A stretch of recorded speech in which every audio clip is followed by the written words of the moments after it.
la mémoire d'arriver à faire les bonnes choses. OK? Dis à la personne à côté de toi, donne-moi un peu d'espace. Donne-moi un peu d'espace. Étire-toi un peu. Prends la place. Il y a de la place pour que tu puisses recevoir de Dieu ici. Et vous pouvez prendre place. Je pense que Dieu va faire des bonnes choses aujourd'hui.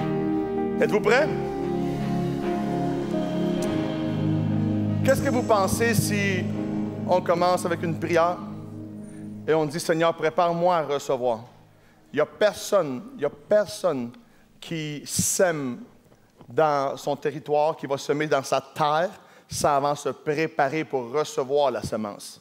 Alors, Seigneur, nous te demandons aujourd'hui que tu puisses nous aider à recevoir ce message, que ce message puisse donner, Seigneur, un résultat au centuple et que nous puissions sortir d'ici bénis, restaurés et équipés pour vivre le reste de l'année en champion, Seigneur. Nous savons que tu es avec nous et pour nous. Et parce que tu y es, Seigneur, nous pouvons être confiants que nous allons être transformés, édifiés, bénis et que des bonnes choses vont se produire dans notre vie. Au nom de Jésus, Amen et Amen. Let's go, church. That's going to be cool. Philippiens 1, verset 6 dit ceci. « Celui qui a commencé en vous cette bonne œuvre va la compléter. » Celui qui a commencé en vous cette bonne œuvre va la compléter. Une autre version dit, celui qui a commencé en vous cette bonne œuvre va la rendre parfaite.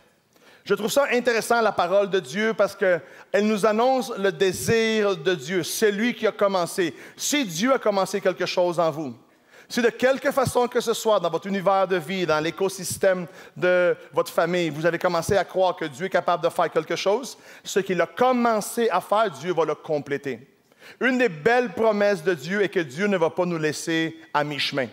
Une des belles promesses de Dieu, c'est que Dieu n'est pas intéressé à commencer quelque chose. Dieu a le désir de compléter chaque chose qu'il commence. Et l'idée, la Bible dit, cette bonne œuvre. J'aime que la Bible dit cette bonne œuvre. Que le désir de Dieu, c'est d'injecter dans notre vie des bonnes choses. Comme étant un bon Père, il désire nous bénir, nous enseigner, nous conduire, nous édifier. Alors ça, ce n'est pas une phrase cool dans la Bible, ce n'est pas un énoncé intéressant, c'est une promesse de Dieu pour toi.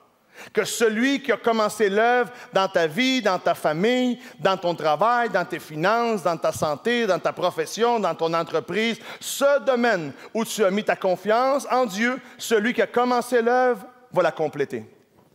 Je ne sais pas, mais ce matin, quand j'ai dit ça à 10 heures, il y avait plus d'excitation. Mais merci quand même. Parce que je trouve ça hâte de savoir que ce n'est pas seulement que Dieu a eu l'idée de lancer quelque chose. Ce n'est pas seulement que Dieu m'a semé une idée, une parole dans mon cœur. Oui, Dieu nous a sauvés, Dieu nous a pardonnés, il nous a nettoyés, il nous a remplis de son Saint-Esprit. Mais la Bible dit qu'il a mis aussi à notre disponibilité des belles promesses. Sinon, on aurait simplement accepté le Seigneur dans notre cœur comme Seigneur et Sauveur et on serait parti au ciel immédiatement. Mais l'idée de Dieu était de nous transmettre des belles et énormes promesses pour nous. Et je pense que ça vaut la peine d'en profiter. Je ne sais pas s'il y a des personnes ici qui ont déjà fait partie d'une équipe sportive. Est-ce que je peux voir les mains? OK. Est-ce qu'il vous est déjà arrivé d'avoir une pause entre les temps? Et là, vous rentrez dans votre vestiaire et le coach parle avec vous? Avez-vous déjà entendu, par exemple, après les matchs, lorsqu'on entend un coach parler à son équipe et ça a changé la direction de la partie, la direction du match? Vous savez, moi, je suis un fan de la meilleure équipe de soccer sur la planète, le Real Madrid. Et, hey, I'm the pastor, bro. Et vous savez, nous, on a cette réputation-là que si on commence bien nos matchs, on va gagner nos matchs. Mais souvent, on est comme l'équipe de la remontée, qu'on est capable et ça nous prend de la prière, de la persévérance et la remontée. OK? Et puis, je vois que des fois, lorsqu'on perd nos matchs 1-0, 2-0, la mi-temps vient. Et je ne sais pas qu'est-ce qui se passe dans la plupart du temps lors de la conversation que le coach a avec l'équipe, mais souvent dans notre histoire, il nous est arrivé de sortir de notre vestiaire en perdant et retourner après la deuxième mi-temps en vainqueur. Et je dis toujours, qu'est-ce que le coach leur a dit? J'aurais aimé être là pour entendre le discours du coach Comment est-ce qu'il a entrepris la conversation pour faire en sorte qu'une équipe qui perdait, maintenant qu'ils sont en train de ressortir pour la mi-temps, ils ressortent et ils gagnent le match. C'est pour ça que le message que j'ai aujourd'hui, dans le premier dimanche de la mi-temps de l'année 2025, j'ai un message pour vous que j'ai intitulé « Un message de vestiaire ». Un message de vestiaire. Et je pense que ça va être bon que vous puissiez le saisir parce que je crois que Dieu va faire quelque chose d'intéressant dans votre vie à travers ce message-ci, calibrer nos idées, renouveler nos pensées. Pourquoi? Pour qu'on puisse sortir d'ici et qu'on puisse attaquer la deuxième partie de l'année avec toutes nos forces, avec tout ce que Dieu nous a promis, avec tout ce que Dieu a mis en nous. Amen. J'aimerais commencer en partageant un peu une histoire que j'ai déjà lue et que je pense que tout le monde ici connaît, qui se trouve dans Genèse 11, verset 27. Ça dit ceci. « Voici la postérité de Térash. Térash engendra Abraham, Nachor et Haran engendra Lot. Et Haran mourut en présence de Térash, son père, au pays de sa naissance, à Ur en Chaldée. Et Abraham et Nachor prirent des femmes. Le nom de la femme d'Abraham était Saraï. Le nom de la femme de Nachor était Milka, fille d'Haran, fille de Milka et père de Jisca. » Lorsque vous lisez des noms comme ça, prenez votre temps. C'est correct. Et Saraï était stérile, elle n'avait point d'enfant, et Térash prit Abraham, son fils, et Lot, fils d'Haran, fils de son fils, et Saraï, sa belle-fille, femme d'Abraham, son fils. En bout de ligne, la Bible aurait pu dire qu'il a pris toute sa famille. Et ils sortirent ensemble d'Ur en Chaldée pour aller au pays de Canaan. Ils sont sortis de où? D'Ur en Chaldée pour aller au pays de Canaan. Et ils vinrent jusqu'à Charan et ils y habitèrent. Et les jours de Térash furent 205 ans et Térash mourut à Charan. Vous savez, ce genre de message-ci, c'est un message que j'aime me rappeler. C'est une histoire que j'ai déjà lue ici. Parce que je pense que c'est un message d'appoint pour le temps, la date et la saison dans laquelle nous vivons. Parce qu'on a souvent remarqué dans l'histoire de l'Église que plusieurs personnes, c'est facile pour eux d'avoir de l'élan pour commencer quelque chose. C'est facile pour eux d'avoir le courage, d'avoir la foi, d'avoir une parole. Que plusieurs fois, c'est facile d'avoir la foi pour entreprendre quelque chose de nouveau en affaires, pour avoir une nouvelle job, croire pour des nouvelles relations, croire pour de nouveaux contacts. C'est facile pour un leader de clique de commencer sa clique. Et plusieurs ont la foi pour croire en la parole de Dieu. Plusieurs ont cette espérance-là pour commencer. Et plusieurs ont la foi pour finaliser quelque chose.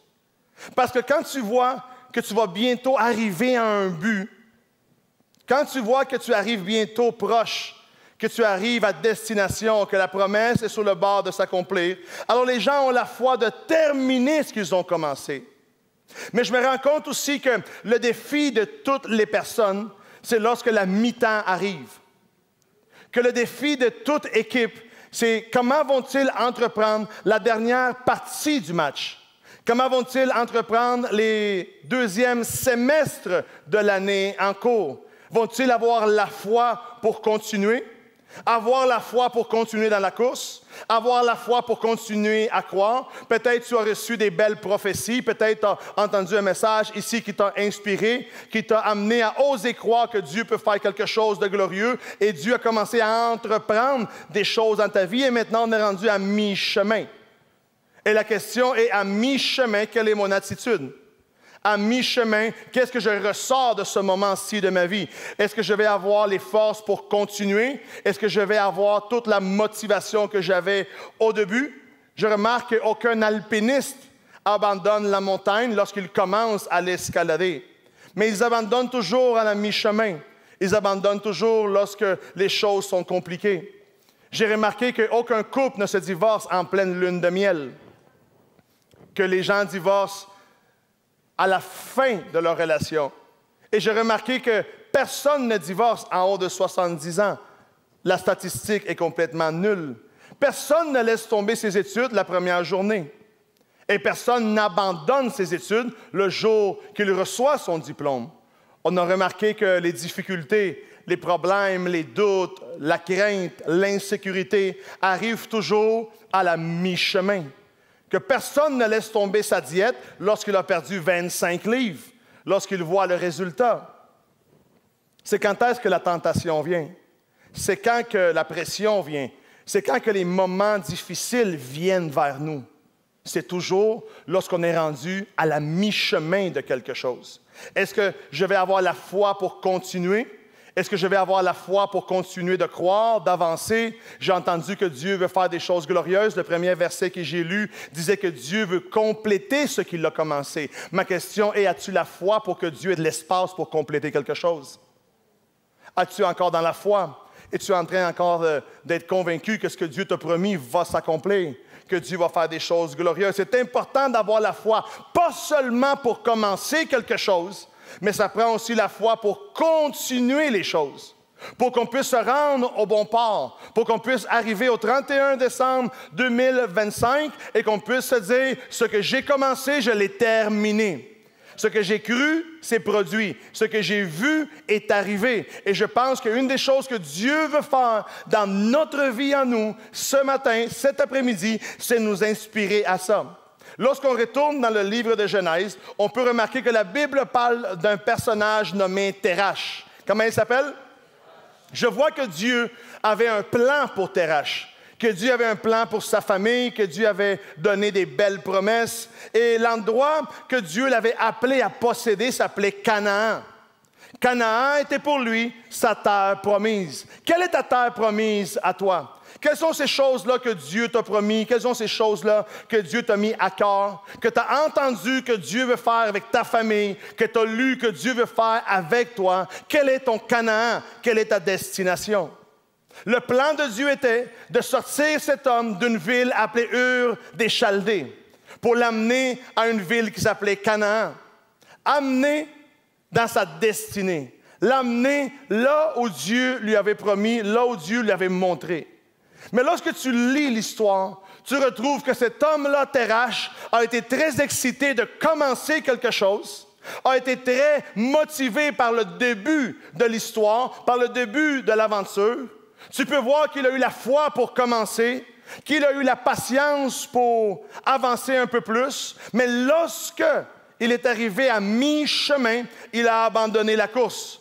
Il a eu la foi pour croire que Dieu pouvait le sortir de Ur des Chaldées, mais il n'a pas eu la foi pour recevoir que Dieu pouvait l'amener dans sa destinée. La Bible nous raconte que cet homme-là, malgré le fait qu'il avait bien commencé, a mal fini. La Bible raconte qu'il ne s'est jamais rendu dans Canaan, mais qu'il s'est établi dans un endroit qu'on appelle Charan. Ça dit également qu'il s'est établi là et qu'il est mort là. Quelle tristesse d'entreprendre un voyage. Quelle tristesse d'avoir cru dans la parole de Dieu, d'avoir cru que Dieu avait une terre promise pour moi, que Dieu avait une terre promise pour ma famille, que Dieu avait une terre promise pour mon entreprise. Pour chaque domaine de ma vie, Dieu a un but. Quelle tristesse de commencer à se diriger vers ce but-là et ne pas y arriver. La Bible dit qu'il s'est établi là et qu'il est mort là. Il est sorti d'Ur des Chaldées vers Canaan, mais il ne s'est jamais rendu à Canaan. Il s'est établi à Charan et sa vie s'est terminée là. Laisse-moi te dire ceci. Il y a des personnes qui vivent, mais leur vie est terminée parce qu'ils ne croient plus. Il y a des personnes qui vivent encore, mais il n'y a rien d'excitant qui se produit dans leur vie parce qu'ils ne croient plus que Dieu est capable d'agir encore aujourd'hui.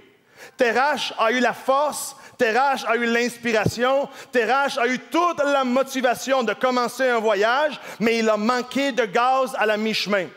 Il était en train de perdre sa partie et il a eu un discours à la mi-match. Et le discours qu'il a eu à la mi-match est un mauvais discours. Parce que ça l'a convaincu de rester là au lieu de continuer à avancer. Il a manqué de foi pour le deuxième élan de son existence.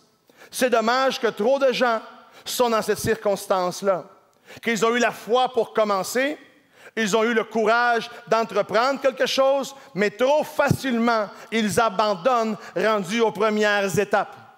Ils abandonnent lorsqu'ils ne voient pas le fruit après un certain temps. Ils abandonnent lorsqu'ils ne voient pas le résultat après certains mois, au lieu de continuer à croire. Si c'est Dieu qui te l'a dit, Dieu ne t'a pas menti.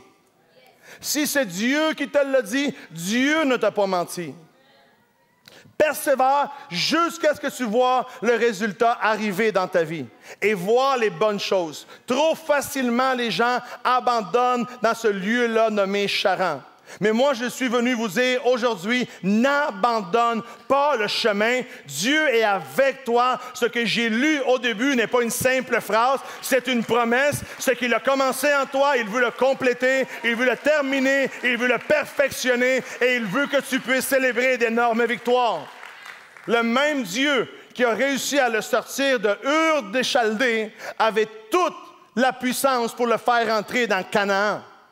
Mais il l'a abandonné à la mi-chemin. Ça m'enseigne que Dieu n'est pas capable de m'emmener à des places que je ne suis pas prêt à aller. Que ce n'est pas la responsabilité de Dieu. Dieu ouvre le chemin, mais je conduis ma voiture.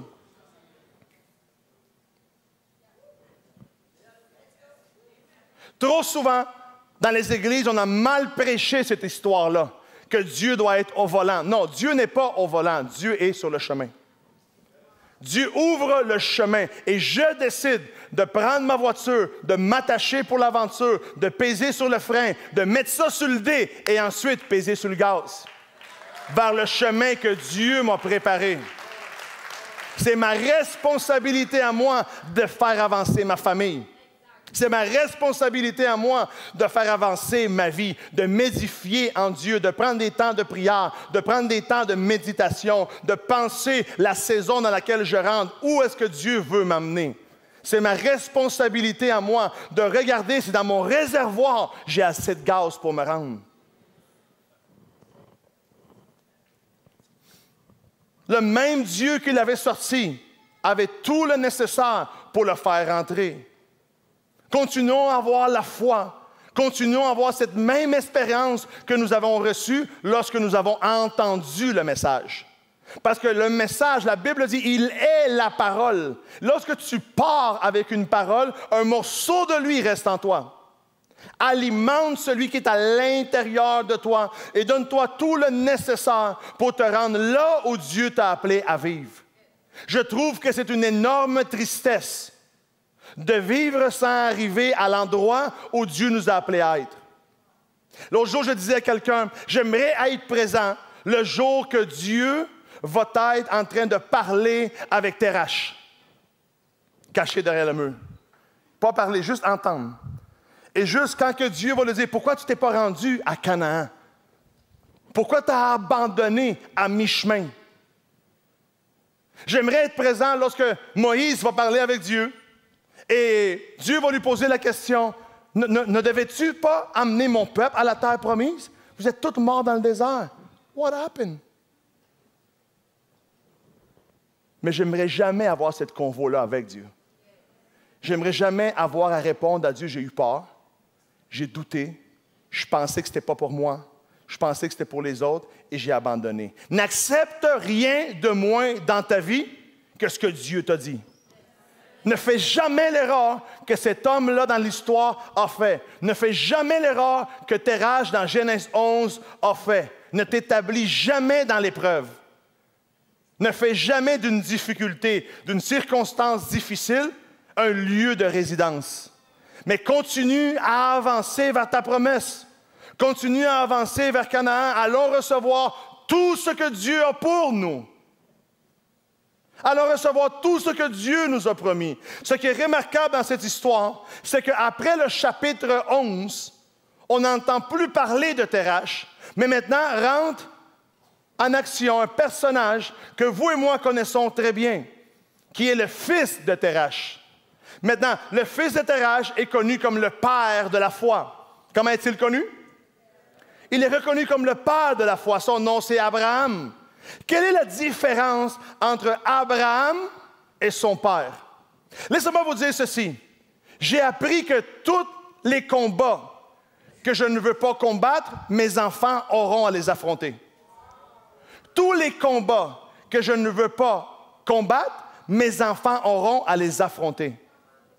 Il y a une histoire qui nous laisse savoir que le papa marche et il laisse des empreintes. Avez-vous déjà vu ça dans les réseaux sociaux? Et l'enfant marche sur les pas de son père. Avez-vous déjà vu ça, oui ou non? Oui? Il n'y a rien de plus anti-biblique que ça. Parce que l'idée de Dieu n'est jamais que mes enfants marchent par mon chemin. L'idée de Dieu, c'est que mes enfants marchent sur mes épaules. L'idée de Dieu, c'est que je sois capable de conquérir par la foi, que je sois capable d'avancer, d'aller plus haut, d'aller plus loin, et que mes enfants commencent là où je termine.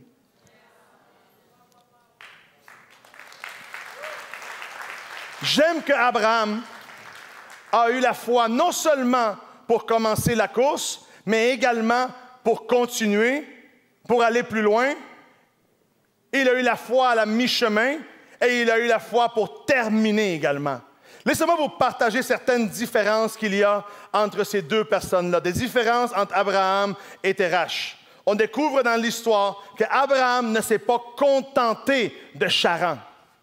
Abraham ne s'est pas contenté de rester dans un lieu à mi-chemin. Je remarque dans l'histoire qu'Abraham a refusé de vivre une vie à moitié bénie. Qu'Abraham a refusé de vivre une vie avec la moitié de son potentiel. Qu'Abraham a refusé de vivre une vie avec la moitié de la promesse. Est-ce que des personnes ici qui accepteraient de se marier avec une femme à 50%? Elle va t'aimer avec tout son cœur jusqu'à 50%. Est-ce qu'il y a des hommes ici qui aimeraient partager un peu? Est-ce qu'il y a des femmes qui se disent, moi, je suis prête à vivre avec mon mari à 50%? Que mon mari m'aime de tout son cœur jusqu'à 50%. Qui aimerait ça? Qui accepterait un deal comme ça? Personne. Alors, si dans le naturel, on n'accepterait pas un deal comme ça, pourquoi l'accepter dans le spirituel?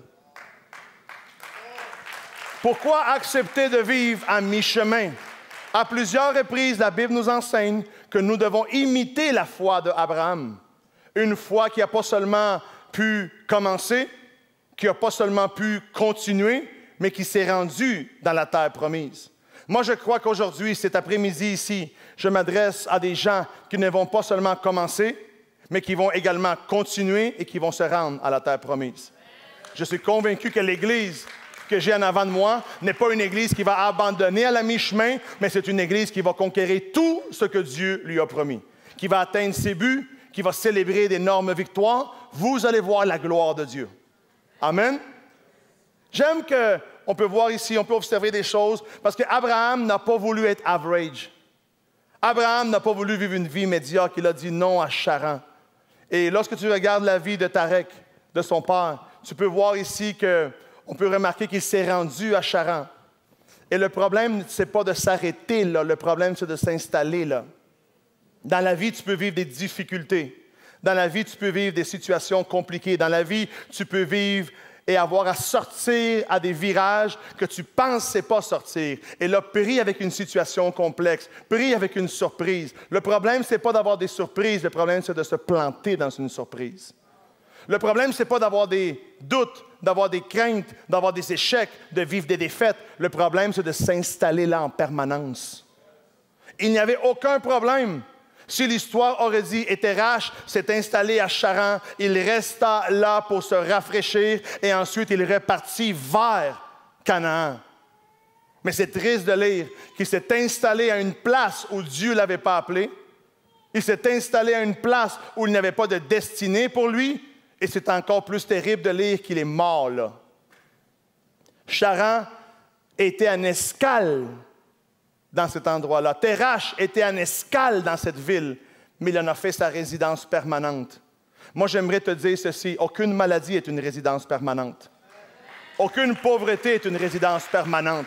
Aucune crise, aucune défaite, aucune dépression, rien de ce que tu vis qui est inattendu dans le plan est une résidence permanente.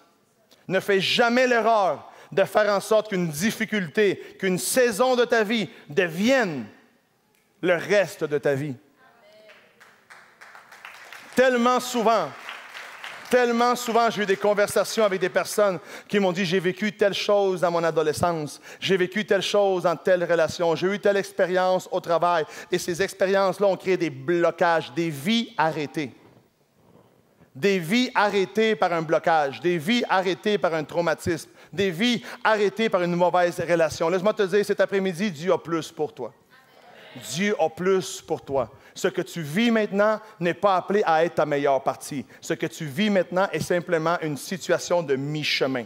Dieu a plus pour toi, Dieu a plus pour ta famille, Dieu a plus pour le ministère, Dieu a plus. Je suis venu dire à quelqu'un ici, ne fais pas de ta situation actuelle une destination finale. Une situation, une circonstance, un processus est uniquement un lieu de formation et non un lieu de destination. Un lieu de formation et non un lieu de destination. La mi-temps. Le premier dimanche des prochains 6 mois de l'année sont simplement une mi-temps. La mi-temps est le temps parfait parce que ce n'est pas la fin de la partie, c'est le moment de réviser la stratégie. Aujourd'hui, c'est le meilleur dimanche. Pas pour dire que la partie est terminée, c'est le meilleur dimanche pour dire le reste de l'année va être meilleur. Dieu va compléter ce qu'il a commencé. Je révise ma stratégie, je révise ma foi, je révise en quoi je crois, je révise mon chemin, je révise ma direction et je m'aligne pour aller chercher tout ce que Dieu a pour moi. Peut-être que Charan est un lieu paisible.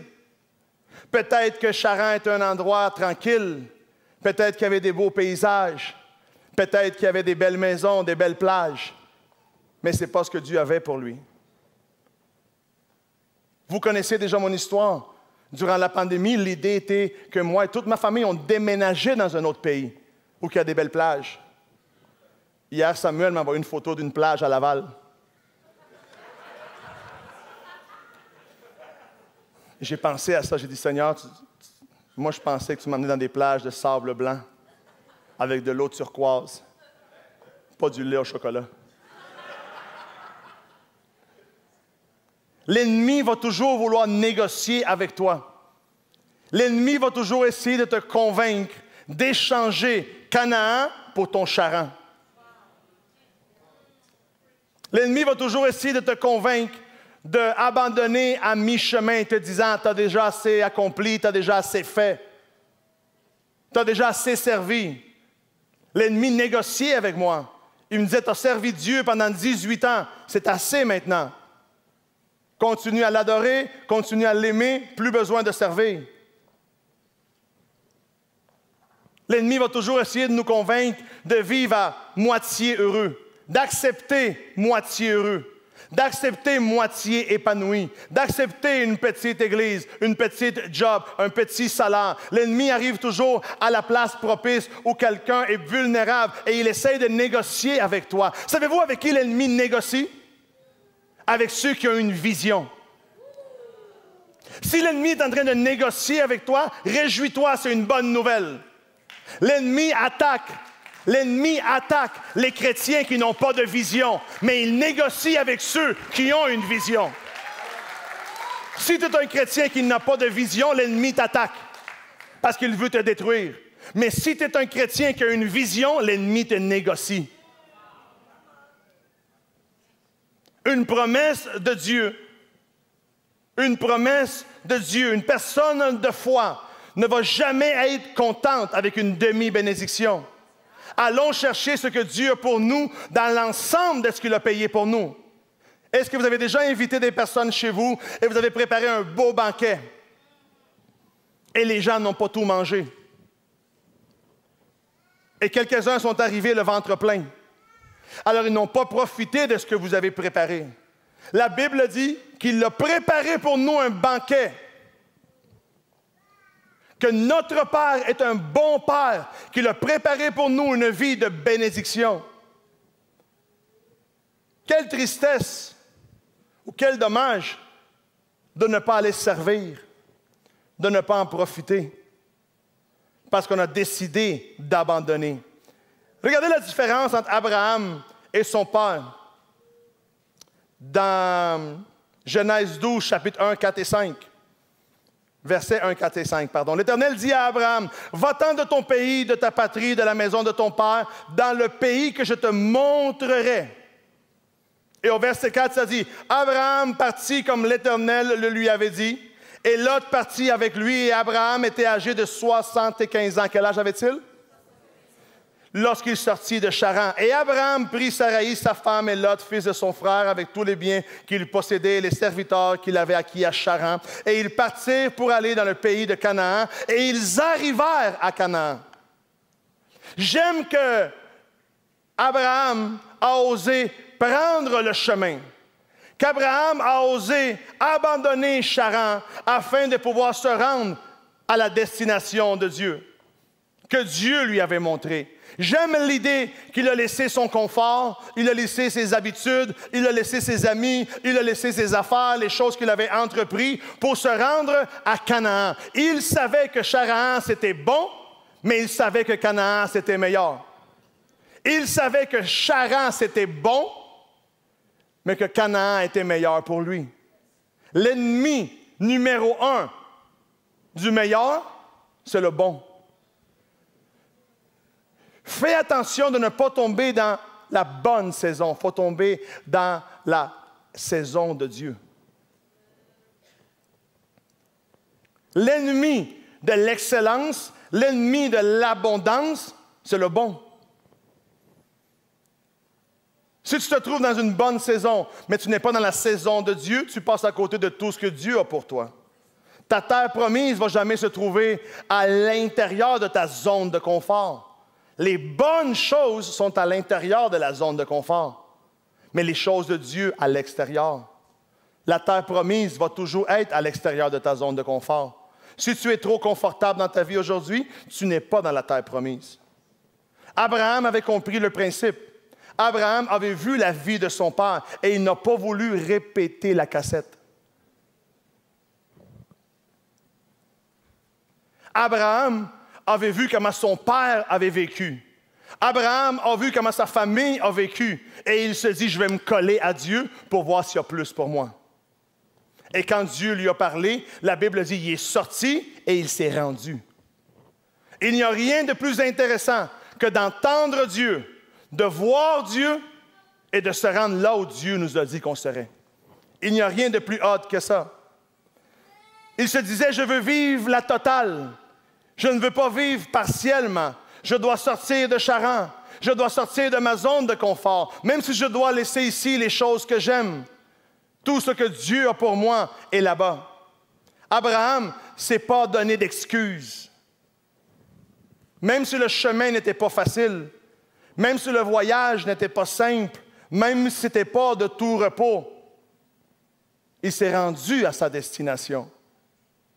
Ceux qui ont lu l'histoire d'Abraham, vous savez toutes les choses complexes, toutes les situations particulières qu'il a dû affronter. Mais l'histoire dit qu'il s'est quand même rendu.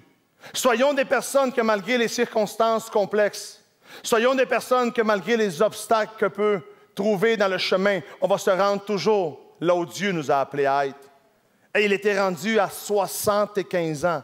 Et il a osé à 75 ans croire en ce que Dieu lui a dit. L'autre jour, j'ai parlé avec un jeune de 20 ans qui m'a dit qu'il était fatigué. J'ai parlé avec un jeune de 25 ans l'autre jour, il m'a dit, pasteur, je suis brûlé. J'ai dit, va lire sur Abraham. Va lire sur lui. À 75 ans, il a décidé de vivre sans excuse. Parce qu'il s'est dit, j'ai un match à gagner. J'ai une vie à vivre. J'ai une œuvre à être complétée par Dieu. J'ai une promesse, j'ai une parole, j'ai une famille, j'ai un rêve, j'ai une semence. J'ai des choses à l'intérieur de moi qui viennent de Dieu appelées à fleurir. La deuxième chose que je vois dans l'histoire d'Abraham, c'est que la terre promise est toujours à l'extérieur de sa zone de confort. Si tu veux mettre tes pieds dans ta terre promise, tu dois apprendre à vivre à l'extérieur d'une zone de confort. Si tu veux mettre tes pieds dans ta terre promise, apprends à vivre à l'extérieur de ta zone de confort. Abraham a refusé les excuses. 75 ans n'était pas trop tard pour commencer une aventure de foi. Hier, c'était la meilleure journée pour commencer une nouvelle aventure avec Dieu. Mais hier, c'est terminé. Aujourd'hui, c'est ta meilleure opportunité. Cet après-midi, c'est ta meilleure option de commencer à vivre tout ce que Dieu a pour toi. Aujourd'hui, dis-toi, Seigneur, je vais prendre ce message du coach. Je vais prendre ce message de vestiaire. Je vais le mastiquer à l'intérieur de moi. Je vais m'armer des exemples de cet homme-là. Je refuse de vivre comme Terach a vécu, mais je vais vivre comme Abraham a vécu, rempli de foi, rempli de conviction, rempli de sagesse, rempli de Dieu, sachant qu'il est avec moi, pour moi. Et s'il est avec moi, je vais accomplir des choses énormes. Je dis souvent à mes équipes, que ce soit dans nos entreprises, dans nos projets, dans les choses qu'on développe, que ce soit à l'équipe de l'Église, je leur dis toujours ceci, tu peux avoir du résultat dans la vie ou tu peux avoir des excuses, mais tu ne peux pas avoir les deux choses. Tu peux avoir du résultat ou tu peux avoir des excuses, mais tu ne pourras pas avoir les deux choses. Que vas-tu additionner? Quelles sont les choses que tu vas compter? Vas-tu compter tes excuses? Ou tu vas compter tes résultats? Vas-tu compter tes craintes? Vas-tu additionner tes peurs? Ou tu veux additionner la bénédiction de Dieu sur toi?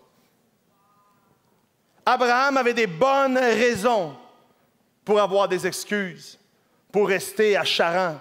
Il aurait pu dire, toute ma vie est ici. J'ai grandi ici. Mes entreprises sont ici. Mes projets sont ici. Mon staff est ici. Je vis bien ici. Ici, c'est la seule chose que je connais. Je suis confortable ici. Mais il se lance à 75 ans dans une nouvelle aventure avec Dieu. Il avait des bonnes excuses, mais il a préféré les bonnes raisons. Je répète cette phrase. Abraham avait des bonnes excuses, mais il a préféré les bonnes raisons de continuer à avancer. Dieu a toujours un nouveau territoire. Dieu a toujours une nouvelle opportunité. Mais toutes les bonnes choses de Dieu vont toujours se retrouver à l'extérieur de notre zone de confort. S'il y a quelque chose que durant cette saison-ci, durant ce dimanche-ci, nous devons mettre de côté dans notre vie, nous devons apprendre à refuser, c'est les excuses. Quelles sont les choses qui vont t'empêcher de te rendre jusqu'au but? Quelles sont les choses qui peuvent t'empêcher de te rendre à ton Canaan? Si Dieu t'a promis quelque chose, qui va pouvoir compétitionner contre lui? Les personnes qui accumulent des excuses ont un dénominateur commun dans leur vie. Ils accumulent des excuses. Les personnes qui accumulent des excuses ont un autre dénominateur commun. Ils ne se rendent jamais à la destination finale. Parle avec quelqu'un qui a des excuses et examine sa vie. Parle avec quelqu'un qui critique et examine sa vie. Parle avec quelqu'un qui critique l'Église et cherche du fruit.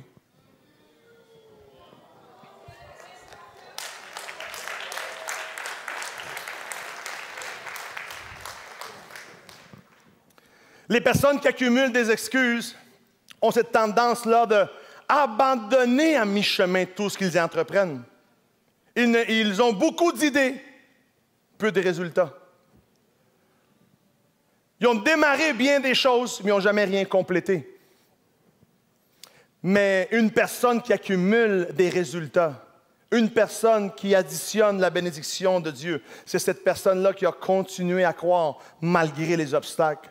C'est cet individu-là, cet homme, cette femme de Dieu qui a persévéré dans la foi malgré les imprévus, malgré les situations compliquées, malgré le fait qu'il ne s'attendait pas à vivre des choses, mais parce qu'il a continué, parce qu'il a persévéré, parce qu'il s'est rempli, parce qu'il n'a pas douté de celui à qui il a cru en premier.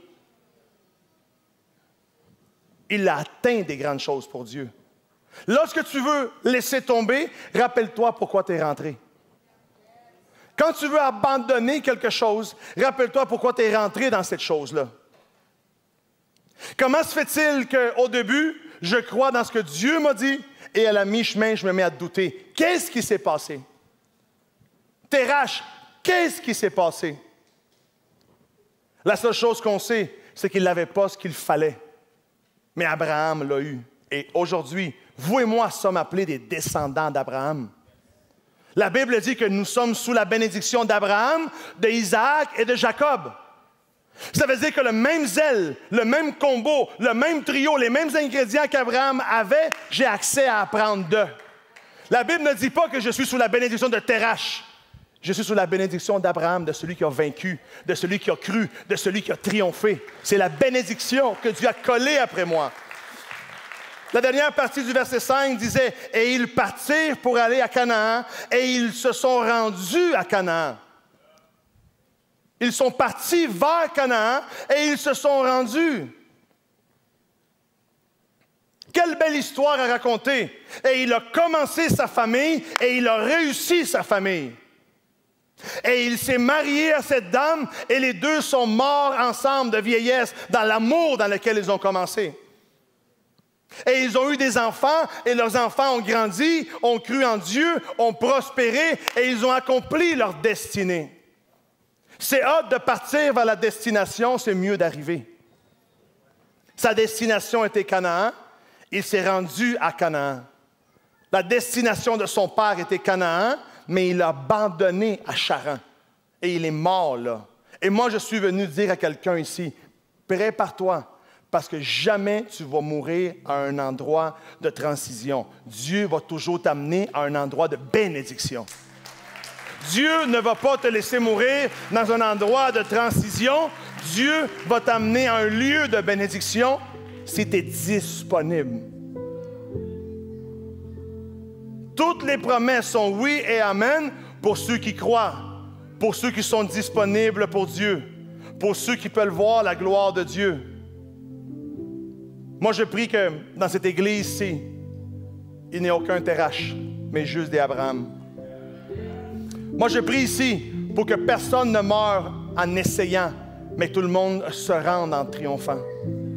Que personne n'abandonne, que tout le monde se sente que la même force avec laquelle j'ai commencé, je vais continuer.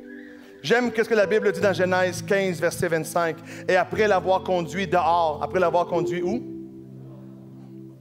Il dit, regarde vers le ciel et compte les étoiles, et si tu peux les compter. Et il lui dit, telle sera ta postérité, telle sera ta descendance. Rappelez-vous qu'Abraham avait une femme stérile. Abraham avait une femme stérile. Et Dieu est en train de lui dire, sors dehors. Sors de ta circonstance. Sors de ta réalité. Sors de ton monde. Vois dehors. Et si tu es capable de compter les étoiles, comme ça sera les enfants que tu auras. La troisième chose que je vois dans Abraham, c'est Abraham a gardé son regard sur la terre promise. Abraham a gardé son regard sur la terre promise. Térach n'a jamais pu voir plus loin que Charan. Mais Abraham a pu garder son regard sur la terre promise. Abraham a appris à garder son regard dans la promesse de Dieu. Abraham a appris à garder son regard sur Dieu lui-même. Fixé sur lui, fixé sur ce que Dieu lui a enseigné, fixé sur sa destinée. J'aime que Dieu lui fait faire cet exercice de foi. Dieu lui dit, viens dehors et regarde ce que j'ai pour toi. J'aime que dans la parole de Dieu, souvent, il fait l'invitation à « Viens voir plus loin, monte ici, regarde ce qu'il y a là-bas, ferme tes yeux et entends. » Dieu nous fait cette invitation-là à sortir parce que quelqu'un qui manque de vision va limiter sa vision. Quelqu'un qui manque de vision va toujours limiter sa mission. Voir dans l'esprit, c'est recevoir. Et Dieu lui a dit, sors, fais un exercice de foi. Et il parle avec Abraham. Et il lui dit, Abraham, es-tu capable de croire ce que je te montre? Es-tu capable de croire que ça va être une nouvelle destinée pour toi? Es-tu capable de croire que tu ne vas pas rester toute ta vie pogné à Charan? Es-tu capable de croire que tu ne vas pas rester pogné dans ta maladie? Que tu ne vas pas rester pogné dans ta disette? Que tu ne vas pas rester pogné dans ton infructuosité? Que tu ne vas pas rester pogné dans des circonstances difficiles? Es-tu capable de croire que je vais te multiplier? Leader de clique, es-tu capable de croire que tu ne vas pas seulement commencer une clique, mais que Dieu va la faire grandir, que Dieu va la multiplier, que Dieu va t'utiliser pour impacter des dizaines et des centaines de personnes? Es-tu capable de croire à ces choses-là? Dieu lui dit, sors dehors, sors du moment présent, va voir au-dessus de tes circonstances. Ceux qui volent ne vont jamais comprendre ceux qui marchent.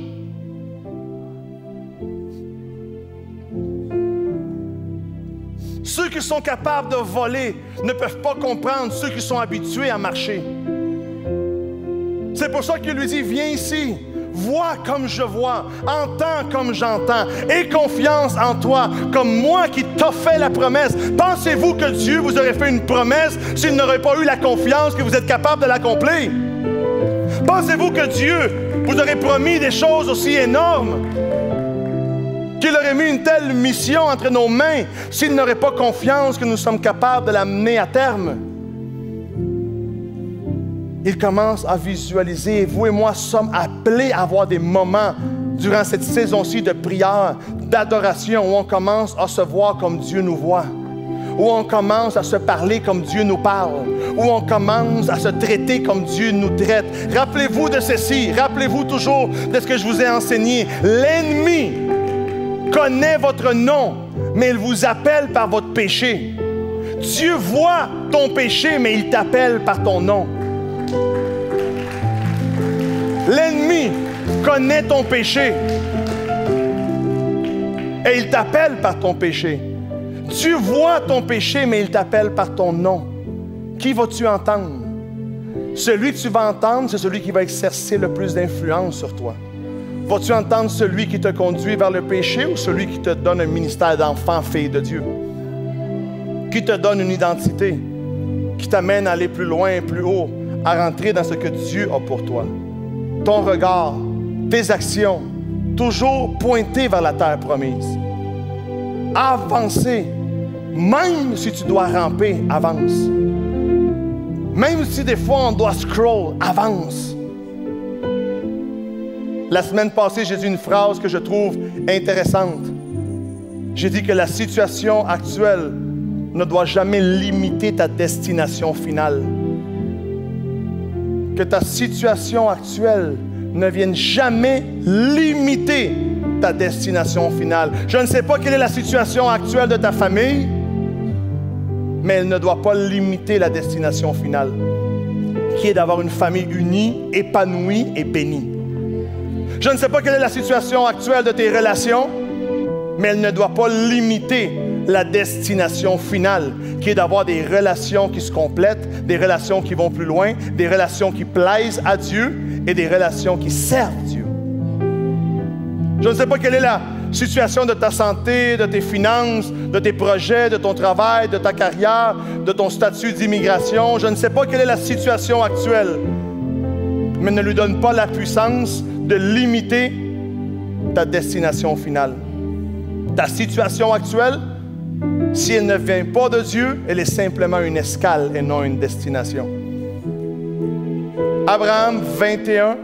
Genèse 21, verset 5 dit, Abraham était âgé de 100 ans. De quel âge? Abraham était âgé de 100 ans à la naissance d'Isaac, son fils. Quel âge il avait? Combien? À quel âge il est sorti de Charan? Combien de temps ça fait? 25 ans. 25 ans se sont écoulés. Je finis avec le 4e point. Abraham a vécu rempli de foi, d'action et de patience. Abraham a fini rempli de foi, d'action et de patience. Trop de gens n'arrivent pas à la ligne d'arrivée parce qu'ils abandonnent trop tôt, parce qu'ils jettent la serviette trop tôt. Pour voir les promesses de Dieu s'accomplir, il faut être dans la foi, il faut construire vers sa destinée et il faut être patient. Dis avec moi, patient. Patient. Je finis en lisant Hébreux 6, verset 12, ça dit ceci. En sorte que vous ne relâchiez pas, en sorte que vous ne laissiez pas tomber à la mi-chemin. Faites en sorte que vous ne laissiez pas tomber au début juillet. Faites en sorte de continuer à travailler pour vos buts, pour vos objectifs, pour ce que Dieu vous a montré, pour vos promesses, pour votre destinée, de but, de fond, que vous ne vous relâchiez pas. Mais que vous imitiez, que vous quoi? que vous imitiez ceux qui, par la foi et la persévérance, héritent les promesses de Dieu. Qui sont ceux qui héritent les promesses de Dieu? Ceux qui, par la foi et la persévérance. Et ensuite, ça dit, lorsque Dieu fit la promesse à Abraham, ne pouvant jurer par un plus grand que lui, il jura par lui-même.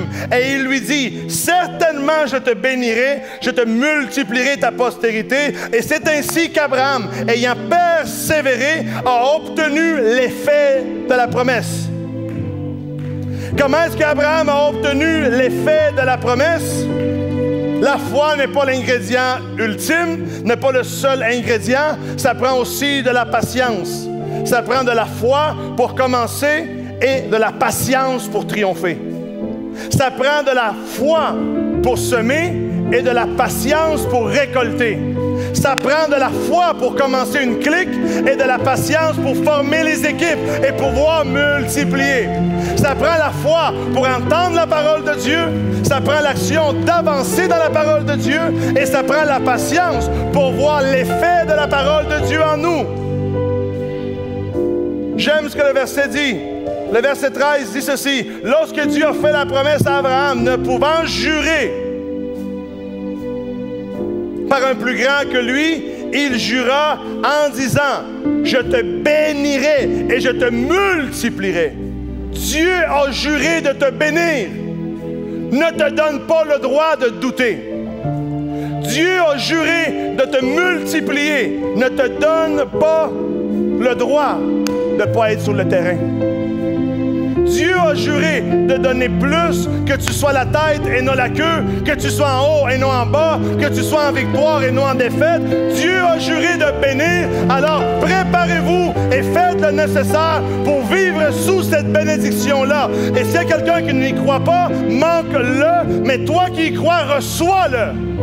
Il y a un verset dans la Bible qui dit « Le temps de la vision est arrivé. Ceux qui y croient, recevez-le. Ceux qui n'y croient pas, vous n'allez pas empêcher Dieu de l'accomplir. Vous allez voir seulement l'accomplissement dans la vie d'une autre personne. » Mais qu'il y a quelqu'un ici qui y croit, crois-le. Parce que la Bible dit qu'il a juré de te bénir, qu'il a juré de prendre soin de toi, qu'il a juré de prendre soin de ta famille, de te donner une vie et une vie en abondance. Montre-moi le verset qui dit que Dieu nous a promis une vie médiocre et on va effacer ce message. Mais la Bible dit qu'il l'a juré de nous bénir. Alors prenons toutes les forces nécessaires pour que ce message-là de vestiaire devienne le message qui va m'aider à propulser les 6 prochains mois de l'année. Pour que le 31 décembre de cette année, je ne sois pas en train d'additionner des excuses, mais que j'additionne la bonne œuvre que Dieu a fait en moi. Que je puisse témoigner. Il y a des gens qui n'ont rien à témoigner. Il y a des gens qui vivent une vie chrétienne tellement médiocre qu'ils n'ont rien à méditer, qu'ils n'ont rien à témoigner, qu'ils n'ont rien à raconter, que le monde regarde votre vie et votre vie ne l'inspire en rien. Que ça ne soit jamais comme ça pour cette Église. Que ça ne soit jamais comme ça pour cette Église. Que lorsque le monde va regarder les enfants de Dieu, qu'ils puissent dire, je veux être comme lui, je veux être comme elle, je veux avoir sa foi, je veux avoir sa patience, je veux avoir sa persévérance. Je vois que Dieu est avec elle, que Dieu est avec lui, que ces choses-là arrivent parce que le ciel est chez eux. Au nom de Jésus. Amen. Et amen. Est-ce que quelqu'un a reçu quelque chose de Dieu aujourd'hui? Je vous invite à être debout avec moi pendant quelques instants. Je pense qu'on va attaquer les meilleurs mois de cette année. Je pense que ma famille n'est pas prête pour vivre tout ce que Dieu nous a préparé. Je pense que l'Église n'est pas prête pour voir le tourbillon que Dieu va emmener ici de sa gloire. Toutes les grandes choses qui vont arriver. Au nom de Jésus. Abraham a mis sa foi en Dieu. Pas en quelque chose. Pas en quelqu'un d'ordinaire. En un Dieu extraordinaire. Est-ce que je peux voir la main de ceux et celles qui nous visitent cet après-midi pour la première fois? Je peux voir la main de nos invités cet après-midi? Juste levez votre main à votre place et on aimerait juste pouvoir vous dire bonjour, bonjour, bonjour. Hello, hello. Est-ce qu'il y a des gens de ce côté-là aussi? Vous êtes ici pour la première fois? Allô, allô, allô, allô ici. Allô, allô, allô. Hey, est-ce que je peux vous demander, ceux qui nous visitent aujourd'hui pour la première fois, de seulement sortir de votre rangée et nous rejoindre dans la rangée centrale ici pendant quelques instants, s'il vous plaît. Pendant que nous, on vous donne une bonne main d'applaudissements et de bienvenue aussi. Allez, allez. Ne restez pas à vos places. Prenez l'opportunité que Dieu vous donne de commencer quelque chose d'intéressant avec lui. Venez aussi avec les personnes qui vous ont accompagné, il n'y a pas de problème. Hey, est-ce qu'on vous donne une bonne main d'encouragement? On va donner le temps. On va donner le temps.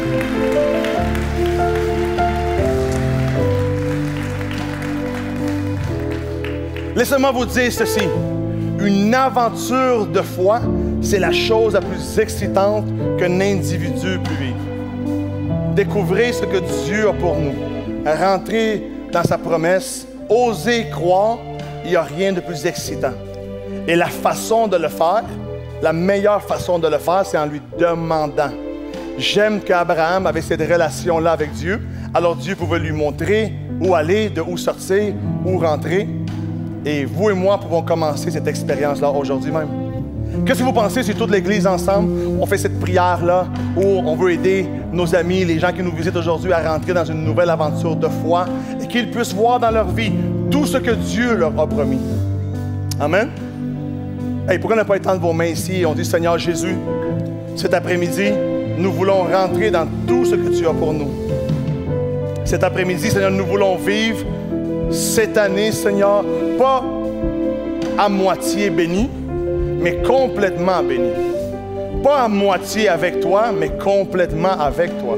C'est pour ça, Seigneur, que cet après-midi, nous reconnaissons Jésus-Christ comme notre Seigneur et notre Sauveur, qu'il nous connecte avec Dieu et qu'on puisse vivre notre meilleure saison et qu'on puisse rentrer dans tout ce que tu nous as préparé pour cette année. Au nom de Jésus, Amen et Amen. Est-ce qu'on peut donner à Dieu une bonne main d'applaudissement?